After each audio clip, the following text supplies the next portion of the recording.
से ही, क्योंकि माँ जगदम्बे को तो हम देख नहीं पाएंगे और उनके चरणों तक इस हार को पहुंचाने की क्षमता प्रभु देंगे तभी देंगे।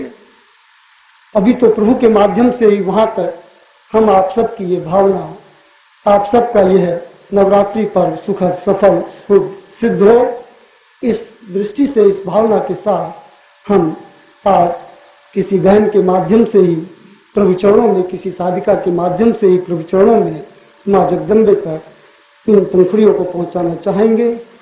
और इसके लिए मैं आप सब की ओर से आमंत्रित करूंगा। हमारे बीच में अनेक साधिका बहन यहाँ उपस्थित हैं और उनमें से पिछले पर्व पर यदि आपने यहाँ रहे हो अमृत महोत्सव पर, तो एक छोटी साधिका ने माँ सरस्वती के स्वरूप में वंदन किया था और वह वंदन सबको बड़ा प्रिय लगा। उसी बहन को मैं आमंत्रित कर रहा हूँ, वह प्रभु चरणों में ये हार समर्पित करे, उसी शुचिता और उसी भावना के साथ।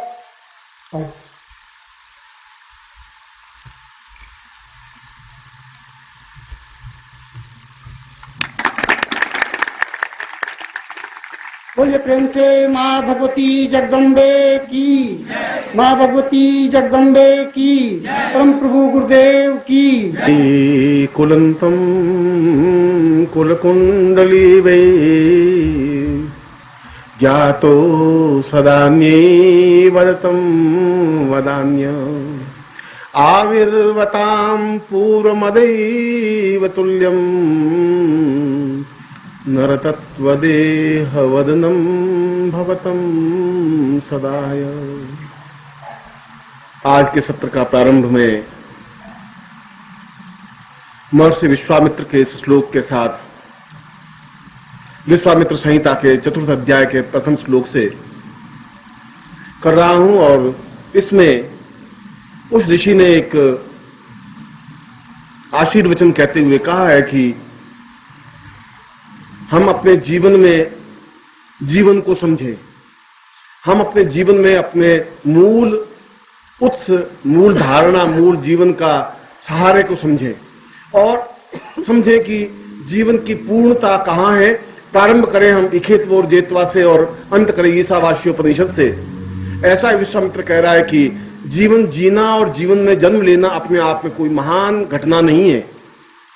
महान घटना तो यह है कि जीवन में जन्म लेकर के, मनुष्य लोक में जन्म लेकर के अपने आप को एक अद्वितीय युग पुरुष बना दे, महापुरुष बना दे। ऐसा ही जीवन यदि प्राप्त हो सके, और ऐसा जीवन केवल कुल कुंडलिनी की साधना के माध्यम से ही हो सकता है। प्रत्येक व्यक्ति के जीवन में वो क्षण आए कि वह कुल कुंडलिनी का ध्यान, पूजन, अर्चन, चिंतन और मन में उसकी स्थापना करे, जिससे कि उसका जीवन अपने आप में नर, नर से पुरुष, पुरुष से पुरुषत्व और पुरुषत्व से पुरुषोत्तम बन सके। मैं आपको ऐसा ही पुरुषोत्तम बनाने का आशीर्वाद दे रहा हूं कि आप जीवन में शुरू करें।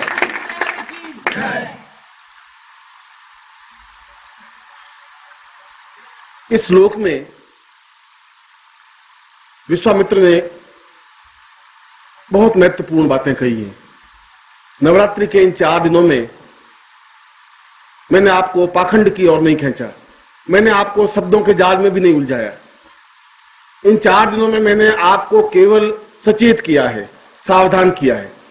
मैंने यह बताया है कि मूल रूप से मंत्र क्या है, मैंने आपको यह बताया है कि देवी क्या है, देवता क्या है, मैंने आपको यह बताया है कि उन तक पहुंचने की क्रिया क्या है, मैंने आपको यह बताया कि आप क्या हैं, कहां पर खड़े हैं। केवल उपदेश नहीं दिया है। उपदेश देना मेरा कर्तव्य और धर्म नहीं है, मार्गदर्शन देना मेरा धर्म और कर्तव्य है। उपदेश, और उपदेश शब्द बना है उपदंश से। उपदंश का मतलब है डंक मारना, चोट करना। जो दूसरों को डंक मार सकते हैं उपदेश दे सकते हैं। जो कि जिनमें जहर है, जो जहर भरा हुआ है, वे दूसरों को डंक मार सकते हैं कि तुम कुछ नहीं कर सकते, नरक में चले जाओगे, घोर पापी हो, तुम ऐसा हो, तुम गौदान कर दो। यह एक उपदंश है। इसलिए उपदेश जहां भी हो वहां समझना चाहिए कि यहां डंक मारने की क्रिया है। यहां तो फिर भी इतना अधिक नहीं है। यदि आपने इंग्लैंड का इतिहास पढ़ा हो तो वहां पर वहां के धर्म गुरुओं को पोप कहते हैं और वहां के मंदिरों को चर्च कहते हैं। और आज भी वहां पर प्रत्येक व्यक्ति को सर्टिफिकेट देते हैं कि mister Krishnalal so and so, उसने $300 जमा कराए, इसलिए वो स्वर्ग में जा सकता है। वहां पर उसको 3 अप्सराएं मिलेंगी जो उनकी सेवा करेंगी, नीचे उसके पोप के साइन। अब भले वो कितना ही पाप करे, चाहे चर्च में जाके गालियां बोले, अब कुछ नहीं, अब तो जाएगा, $300 दे दिए, अब कोई चिंता की बात नहीं। और अगर 4 अप्सराओं से मिलना है तो $400 लगेंगे। 5 अप्सराओं से मिलता, आपके पास जितना पैसा है उतना ले जा दीजिए। इतना पाखंड अभी हमारे यहाँ नहीं आया है, उतना पाखंड वहां आ गया है। सर्टिफिकेट मेरे पास भी एक पड़ा है, मैंने $100 दिए थे। मैंने कहा अपन को 1 अप्सरा होगी तो चला चलेंगे, अपन को कोई 2-10 जरूरत है नहीं, इतना है नहीं पैसा। पर एक इसलिए रखा कि कल शिष्य पूछ लें कि ऐसा नहीं होता तो उनको लाकर सर्टिफिकेट दिखा सकेंगे, भाई तुम देख लो, मैं तो स्वर्ग में जाऊंगा, ये पोप ने साइन करके दिए मुझे। और वहां पर जितने चर्च हैं वे सभी सर्टिफिकेट देते हैं। अगर छोटा चर्च है तो $20-25 में दे देता है, बड़ा चर्च है तो और बड़ा डर। अगर वेटिकन में जाकर के आपको उस पोप से लेना है, वेटिकन तो वहां का सबसे बड़ा धर्म स्थान है, यूरोप का और अमेरिका का और इंग्लैंड का, वहां अगर वेटिकन से लेना है तो आपको $4000 देने पड़ेंगे। मगर वो बीच में स्वर्ग में रुकने की जरूरत नहीं है, सीधा छलांग लगाई स्वर्ग में पहुंच गए। वहां पर ये वेटिकन से विशेषता ये है। यहां भी हमारा काशी में ऐसी विशेषता है, काशी में मरता है मार्ग में रुकता ही नहीं, सीधा स्वर्ग में पहुंच जाता है। और पहले काशी में करवत ली जाती थी, आपने शायद काशी में कभी गए नहीं। दशाश्वमेध घाट के अगर एक तरफ जाएं तो बड़ी लंबी चौड़ी एक पहले कटा होती थी करोती, 40 फीट लंबी, और लोग जाते थे और वहां जाकर के उस करोती के नीचे अपनी गर्दन रख देते थे और पंडे उस करोती से उसकी गर्दन को काट लेते थे, क्योंकि उस करोती से करवत लेने से मार्ग में नहीं रुक सकता, सीधा स्वर्ग में चला जाता है। ऐसा कई सालों तक काशी में रहा। और करवत कौन लेते थे? जो बुढ़े माँ बाप हो जाते थे, बेटे उनको ले जाते थे, अब तुम करवत ले लो, बस खत्म, इस साल हमारी अटक छोड़ो।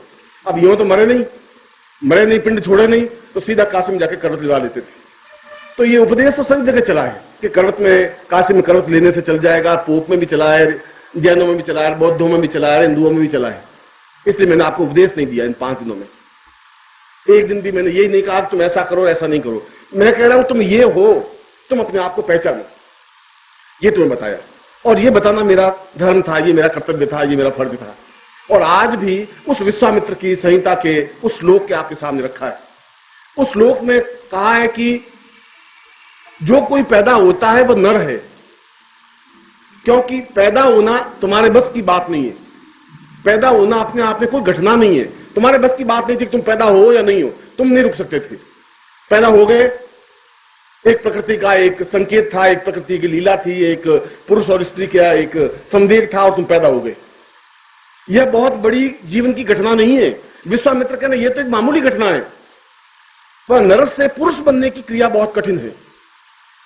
इसका मतलब है नर और पुरुष में अंतर है, और नर और पुरुष में अंतर यह है कि नर केवल नाभि से नीचे के अंगों का ही प्रयोग कर सकता है, अपने समान एक और संतान पैदा कर सकता है, 2 संतान पैदा कर सकता है, 10 संतान पैदा कर सकता है। इसलिए नाभि को मध्य में रखा। पूरे मनुष्य शरीर की यात्रा में नाभि एक मध्य स्थल है, और नाभि से नीचे के जहां अंगों का प्रयोग किया जाएगा वहां एक संतति बढ़ेगी, एक गृहस्थ बढ़ेगा, जीवन का एक भौतिक आयाम बढ़ेगा। उसके लिए किसी प्रकार के ट्रेनिंग की, कोई ज्ञान की जरूरत नहीं है। ऐसी क्रिया करने वाला नर कहलाता है। इसलिए नर तो कोई भी हो सकता है, पशु पक्षी भी नर हो सकते हैं, नृत्व तो दे सकते हैं। मगर वो कह रहा है कि मां के गर्भ से जब जन्म लेता है बालक, और मां का गर्भ बहुत अधिक सुरक्षित रहता है, बहुत अधिक सुरक्षित।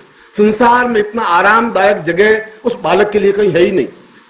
चारों तरफ जैसे ड्राइंग रूम में गद्दे तकिया होते हैं, और यहाँ कोहनी लगा के बैठे हैं तो बिल्कुल एक गद्दा है, एक इधर है, एक पीठ के पीछे है, एक आगे है, कहीं पर भी उसको हिचकोला नहीं खाना पड़े, बहुत आराम से बैठ सके। और जिस सोफे पर बैठा है वो भी बहुत लचीला है, मां का गर्भ भी उतना ही लचीला और उतना ही आरामदायक है, बहुत आरामदायक है। मगर जो ही बालक बाहर निकलता है, वो उस आरामदायक जगह से बाहर निकलते ही वो उस कठोर धरती को देखता है तो चिल्लाने लग जाता है, चीखने लग जाता है कि ये क्या है, ऐसा क्यों है।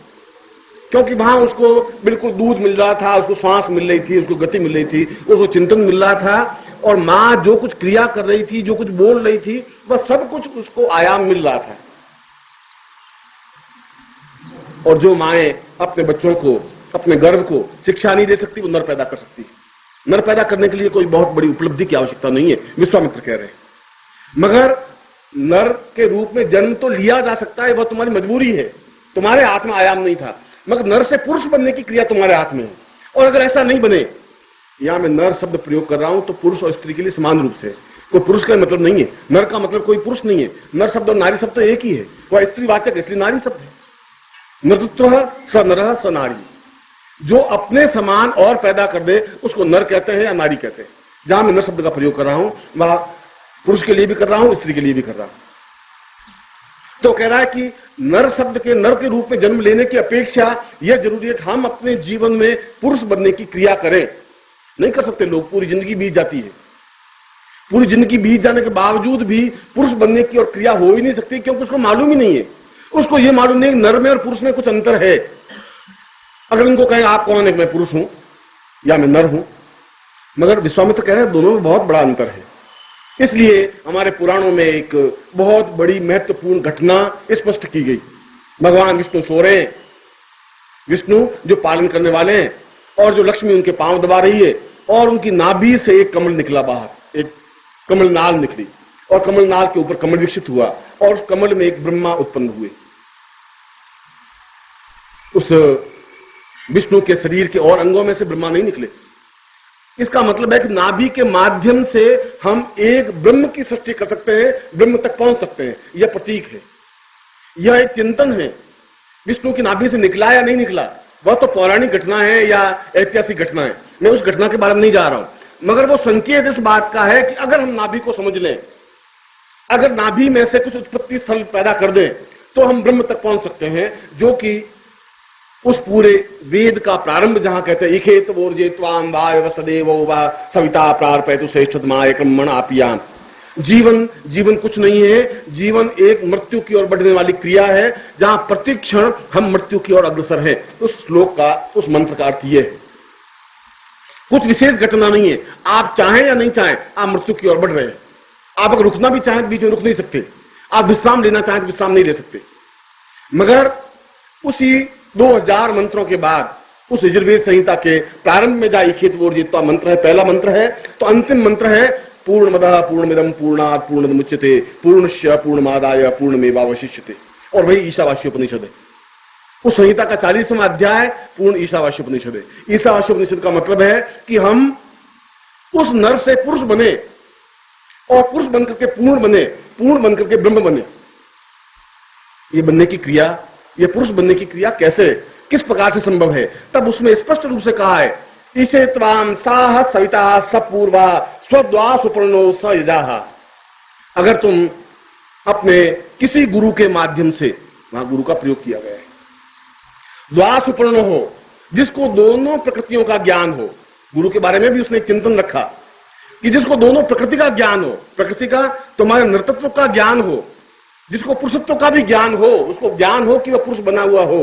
अगर वो खुद पुरुष नहीं है, अगर उसने अपनी नाभि को स्पर्श नहीं किया है, उसने नाभि को एहसास नहीं किया है, अपने जीवन में ऊंचाई पर नहीं पहुंचा है, महापुरुष नहीं बन सका है, अपने आप में पूर्ण पुरुषोत्तम नहीं बन सका है, तो वह उस नर को भी पुरुष बनाने की क्रिया नहीं कर सकता। इसलिए कहा गुरु वैसा हो, उस मंत्र में कहा गया है द्वा सुपर्ण, दोनों ही पर्ण उसके पास पूरे हों। अगर वह खुद अपने आप में पूर्ण परमहंस तो है और किसी गुफा में जाके बैठ गया है, तो भी आपके कोई काम का नहीं। उस गुफा में बैठा हुआ तो बिल्कुल दरवाजे बंद करके बैठ गया है, एक भयभीत, एक कायल, एक बुज़दिल की तरह। ऐसा सन्यासी, ऐसा योगी परमहंस भी हो, हमारे कोई काम का नहीं। ऐसा हिमालय हमारे कोई काम का नहीं जिसको हम देख नहीं सके, ऐसी गंगा हमारे काम की नहीं जो हमें अवगाह नहीं दे सके, पवित्र नहीं कर सके। उस गंगा से क्या प्रयोजन है, उस गुरु से भी क्या प्रयोजन है जो परमहंस तो हो मगर इतनी दूर बैठा हुआ हम जा ही नहीं सके, मिल भी नहीं सके, जो हमारा कल्याण नहीं कर सके, जो हमें नर से पुरुष की ओर अग्रसर नहीं कर सके। इसलिए उसने कहा ऐसा नहीं, ऐसा जो नरदेह और पुरुष देह को दोनों को जानता हो, और जानता हो और तुम्हारे संपर्क में हो। मैं उस